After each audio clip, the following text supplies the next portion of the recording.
Hi, welcome to Friday Tips with Fenz, down here at the Watts Factory, the nerve centre of FTP training, down here on the south coast of New South Wales in Nowra. Alright, so what we're going to look at this Friday is expectations. What happens when you don't meet them? What happens when you've set potentially maybe unrealistic goals, or you've set yourself up sometimes to fail because you may have achieved great things personally, but you haven't got that actual end result that you're looking for. How do you deal with that? How do we take and get positives from negative experiences? Well, the reality of it is that from a coaching perspective, the greatest learning that we ever have is to make mistakes. And when athletes get their pacing strategy wrong, or when they don't get their nutrition right, or things don't happen right during race situations, then it's the perfect opportunity for the coach to be able to pick up on that and turn what is a negative into a positive so it doesn't happen again. Often I talk to a lot of my riders about what I would call the Groundhog Day experience. And the Groundhog Day experience is simply you keep making the same mistakes over and over again. So, we have to learn from things. So, for instance, if you've set yourself up to go out and win your state championships or your local road race, and you turn up on the day and you don't achieve that outcome.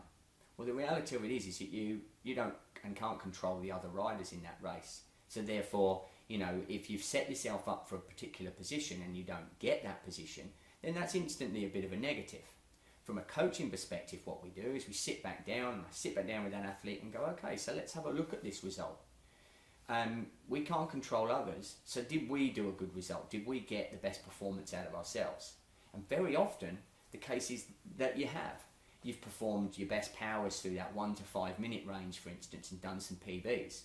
At the end of the day, you can do no more than produce personal best performances on a given day. And if you've done that, you should be able to take from that and then go, fantastic, okay, so what was a negative because I'd set myself up for a result-focused instead of a goal-focused approach, meant that I felt terrible when I left that race.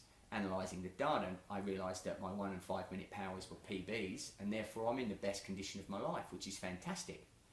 Okay, what do we do then? We sit down and go, okay, so the guy or the girl dropped you on that top of that particular climb and soloed away for the win. If that's the case, what did it take?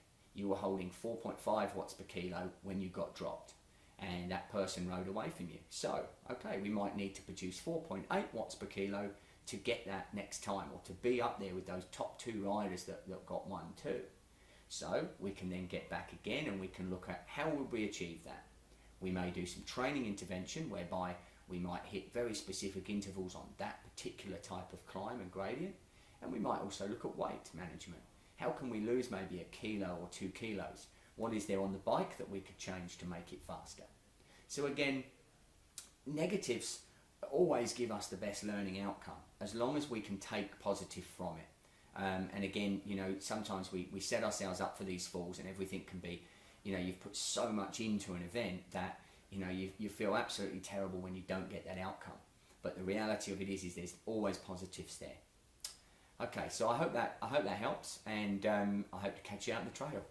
Catch you later. Bye bye.